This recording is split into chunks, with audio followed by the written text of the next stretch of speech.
Students बच्चों, आज हम लोग स्टार्ट करते हैं कोऑर्डिनेशन का अपना नेक्स्ट लेक्चर। इसमें आज हम पढ़ेंगे आइसोमेरिज्म इन कॉम्प्लेक्सेस। आइसोमेरिज्म का आपने नाम सुना होगा कि the compounds having same molecular formula but different properties are called isomers and the phenomena is known as isomerism. आपने 11th में ऑर्गेनिक केमिस्ट्री में पढ़ा होगा। वो कंपाउंड, यहां पर वो कंपाउंड का मतलब होगा कोऑर्डिनेशन कंपाउंड्स जिनके मॉलिक्यूलर फार्मूला तो सेम हो मगर कुछ प्रॉपर्टीज डिफरेंट होंगी, उनको हम बोलेंगे isomers and the phenomena is known as isomerism. बात आती है कि आइसोमेरिज्म कितने टाइप की होती है। यहां पर हम पढ़ेंगे दो टाइप की। पहली स्ट्रक्चरल आइसोमेरिज्म और दूसरी स्टीरियो। बिल्कुल ऑर्गेनिक की तरह stereo isomerism further two type की होती है। पहली ज्योमेट्रिकल आइसोमेरिज्म और नेक्स्ट ऑप्टिकल आइसोमेरिज्म। ये जो आइसोमेरिज्म है ये 4 टाइप्स की हमको पढ़नी है। पहली है आयोनाइजेशन आइसोमेरिज्म, दूसरी hydrate isomerism, next linkage isomerism and last is coordination isomerism. मैं आपको यह समझाता हूं। सबसे पहले स्ट्रक्चरल आइसोमेरिज्म। यहां पर क्या होगा, प्रॉपर्टीज डिफरेंट होंगी इस वजह से क्योंकि उनका स्ट्रक्चर डिफरेंट होगा। प्रॉपर्टीज में डिफरेंस आएगा due to difference in their structures. इनके आईयूपीएसी नेम्स डिफरेंट होंगे जबकि स्टीरियो आइसोमर्स के आईयूपीएसी नेम सेम होते हैं। ये हम बाद में डिस्कस करेंगे, ये पहले डिस्कस करेंगे। तो अगर हम स्ट्रक्चरल आइसोमेरिज्म की बात करें तो हम कहेंगे the complexes having same molecular formula but different properties due to difference in their structures are called structural isomers and the phenomena is known as structural isomerism. It is further classified into 4 types. अब हम ये चारों types एक एक करके पढ़ना start करेंगे। सबसे पहले हम पढ़ते हैं आयोनाइजेशन आइसोमेरिज्म। जैसा कि नाम से ही इंडिकेट हो रहा है आयोनाइजेशन होगा, यानी आयोनाइजेशन से कोई रिलेशन दिखाई दे रहा है। आयोनाइजेशन आइसोमेरिज्म में हम क्या करेंगे, ये ऐसे कॉम्प्लेक्स होंगे जिनका मॉलिक्यूलर फार्मूला तो सेम होगा मगर जब उनका आयोनाइजेशन होगा तो जो आयंस प्रोड्यूस होंगे वो डिफरेंट होंगे। तो डेफिनेशन इसकी बनके आती है the complexes having same molecular formula but produces different ions on ionization are called ionization isomers and the phenomena is known as ionization isomerism. Clear हो गया? ऐसे कॉम्प्लेक्स जो आयोनाइजेशन होने पर डिफरेंट आयंस प्रोड्यूस करें लेकिन उनका मॉलिक्यूलर फार्मूला सेम हो, ऐसे कॉम्प्लेक्स को बोलेंगे ionisation isomers and the phenomena is known as ionisation isomerism. इसका मैं बहुत सिंपल सा एग्जांपल ले रहा हूं। हमने एक ये एग्जांपल ले लिया ये बात, और इसका दूसरा एग्जांपल हमने ये ले लिया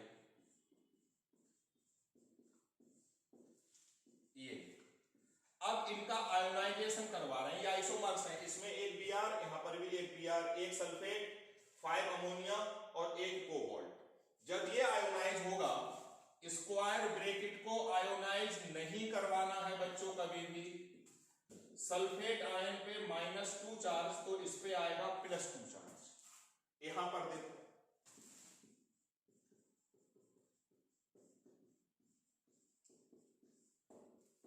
Br-, तो इस पे आएगा प्लस चार्ज। यहां पर आयन प्रोड्यूस हुआ सल्फेट और यहां पर प्रोड्यूस हुआ ब्रोमाइड, तो इनको हम बोलेंगे ionisation isomers and the phenomena is known as ionisation isomerism. आप बहुत सिंपल सी पहचान है, आयोनाइजेशन स्पेयर डिफर होंगे लेकिन ओवरऑल मॉलिक्यूलर फार्मूला सेम होगा। ये हमारा पहला एग्जांपल था आयोनाइजेशन आइसोमेरिज्म। सेकेंड आता है बच्चों लिंकेज।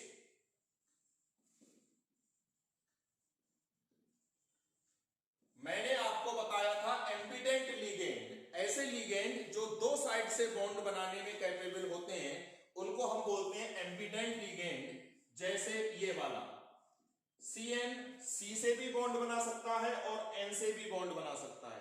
सिमिलरली NO2- और ONO- ये N से भी बॉन्ड बना सकता है और O से भी बॉन्ड बना सकता है। ऐसे लिगेंड्स को हम बोलते हैं एम्बिडेंट लिगेंड। अब इसका एग्जांपल देखो, the complexes having same molecular formula but different point of linkage between CMI and ligand are called linkage isomers. वो सारे कंपाउंड जिसमें मेटल और लिगेंड के बीच में बॉन्ड डिफरेंट है। जैसे मैंने एक बहुत जाना पहचाना एग्जांपल ले लिया K4FeCN का होल 6 एंड इसका दूसरा एग्जांपल K4FeNC का होल 6। यहां पर आयरन का बॉन्ड बन रहा है कार्बन से और यहां पर आयरन का बॉन्ड बन रहा है नाइट्रोजन से।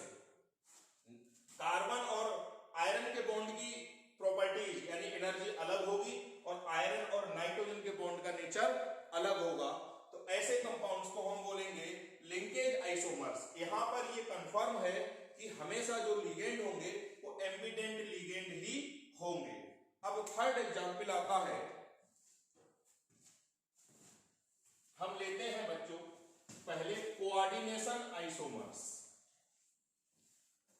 पहली बात तो आपको ये याद रखनी है कि कोऑर्डिनेशन आइसोमर्स उन कॉम्प्लेक्सेस में होती है जिसमें दोनों पार्ट लेफ्ट और राइट वाला कैटायनिक और एनायनिक पार्ट कोऑर्डिनेशन स्फीयर की फॉर्म में होगा और लिगेंड्स और CMI का एक्सचेंज हो जाएगा। हमने एक एग्जांपल ये लिया,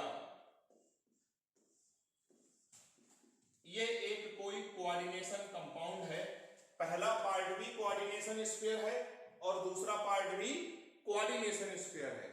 डेफिनेशन इसकी हो जाएगी the complexes having same molecular formula but different distributions of ligands and CMI are called coordination isomers. Distribution कैसे डिफर करोगे, इस CMI को यहां ले आओ और इस CMI को यहां ले जाओ, लिगेंड्स को टच नहीं करना है। ये क्रोमियम यहां आ गया और ये कोबाल्ट यहां आ गया, ये दोनों हो गए कोऑर्डिनेशन आइसोमर्स। ये एक एग्जांपल हुआ, पहला पार्ट ये, दूसरा पार्ट ये। यहां पर कोबाल्ट का जो बॉन्ड बन रहा है वो अमोनिया से और यहां पर जो कोबाल्ट का बॉन्ड बन रहा है वो साइनाइड से, तो दोनों की प्रॉपर्टीज ऑटोमेटिकली अपने आप से डिफरेंट हो जाएंगी, बॉन्ड का नेचर अलग अलग होगा। यहीं पर मैं आपको एक बात क्लियर कर देता हूं बच्चों, इनका IUPAC नाम लिखना। ऐसे कॉम्प्लेक्सेस में जो लेफ्ट वाला पार्ट होता है ये कैटायनिक होता है और राइट वाला एनायनिक यानी नेगेटिव पार्ट। यहां पर ये कैटायनिक पार्ट है और ये एनायनिक पार्ट। पहली बात हमको ये याद रखनी है। दूसरी बात, जब इस मेटल का ऑक्सीडेशन स्टेट निकालोगे तो यहां पर इस लिगेंड का चार्ज 0 है और इन 6 साइनाइड का चार्ज हो गया -6, क्योंकि एक साइनाइड पे -1 चार्ज होता है, वो -6 इक्वल टू के उधर जाके +6 हो जाएगा। अब +6 चार्ज को दोनों मेटल पे आधा आधा डिवाइड कर दो, यानी +3 ऑक्सीडेशन स्टेट इसकी होगी और +3 ऑक्सीडेशन स्टेट इसकी होगी। अब इसका IUPAC नाम, इसको पॉजिटिव पार्ट मानेंगे, ध्यान रखना। इसका हो जाएगा हेक्साएमाइन, पॉजिटिव पार्ट है तो कोबाल्ट, ऑक्सीडेशन स्टेट थर्ड। अब उधर आ जाओ, हेक्सा साइनो, ये नेगेटिव पार्ट है तो क्रोमेट लिखा जाएगा और third. This is the IUPAC name of this complex. अब इसका आईयूपीएसी नेम लिखो। यहां पर ये पॉजिटिव पार्ट है तो इसको क्रोमियम लिखा जाएगा, ये नेगेटिव पार्ट है तो इसको कोबाल्ट, ऑक्सीडेशन स्टेट +3 इसकी और +3 इसकी। टोटल लिगेंड के चार्ज को निकालो और दोनों मेटल पे अपोजिट साइन करके आधा आधा डिवाइड कर दो। इसका हो जाएगा हेक्साएमाइन क्रोमियम थर्ड, इसका hexa cyano cobaltate third. This is the IUPAC name of this compound. तो कोऑर्डिनेशन आइसोमेरिज्म उन कॉम्प्लेक्सेस में होती है जिसमें दोनों पार्ट कोऑर्डिनेशन स्फीयर की फॉर्म में होती है। अब आती है नेक्स्ट हाइड्रेट आइसोमेरिज्म। हाइड्रेट से नाम से ही पता लग रहा है कि यहां पर कहीं ना कहीं H2O का कोई रोल रहा होगा। ऐसे कंपाउंड जिसमें H2O लिगेंड की तरह भी बिहेव करे और वाटर ऑफ क्रिस्टलाइजेशन की तरह भी बिहेव करे, उनको हम नाम देते हैं hydrate isomers. H2O coordination sphere के अंदर हो और बाहर हो, लेकिन ओवरऑल नंबर ऑफ एटम्स सब में सेम होंगे। इसका एग्जांपल हमने ये ले लिया, एक एग्जांपल हमने ये ले लिया 3H2। नेक्स्ट एग्जांपल, एक Cl को बाहर ले जाओ और एक H2O अंदर ले आओ, ये 2H2O। फिर एक Cl को बाहर ले लो, एक H2O फिर अंदर ले आओ। ये H2O कभी बिहेव करेगा लिगेंड की तरह, कभी बिहेव करेगा वाटर ऑफ क्रिस्टलाइजेशन की तरह। इनको बोलते हैं हाइड्रेट या solvate isomers and the phenomena is known as hydrate isomerism. यहां पर 6H2O मॉलिक्यूल है, यहां पर भी 6 होंगे, 4 and 2 6। यहां पर 3Cl, यहां पर 2 and 1 3Cl और एक कोबाल्ट। इसमें देखो 3H2O 3 and सॉरी यहां पर H2O एक अंदर आया तो यहां बचा एक H2O। Total H2O 5 and 1 6, total chlorine 3 and एक cobalt. These are the hydrate isomers and the phenomena is known as hydrate isomerism। हमारा ये आइसोमेरिज्म में हमने दो पार्ट पढ़े, stereo isomerism and structural isomerism. Stereo isomerism दो टाइप की होती है, ज्योमेट्रिकल एंड ऑप्टिकल, और स्ट्रक्चरल आइसोमेरिज्म 4 टाइप की होगी, ionisation, hydrate, linkage and coordination isomerism. ये 4 टाइप की आइसोमेरिज्म हो गई। इसके मैं आपको नोट्स सेंड कर रहा हूं, आप कॉपी करो, वीडियो को देखो और आराम से समझो। कोई चीज समझ में नहीं आए तो तुरंत आप मुझे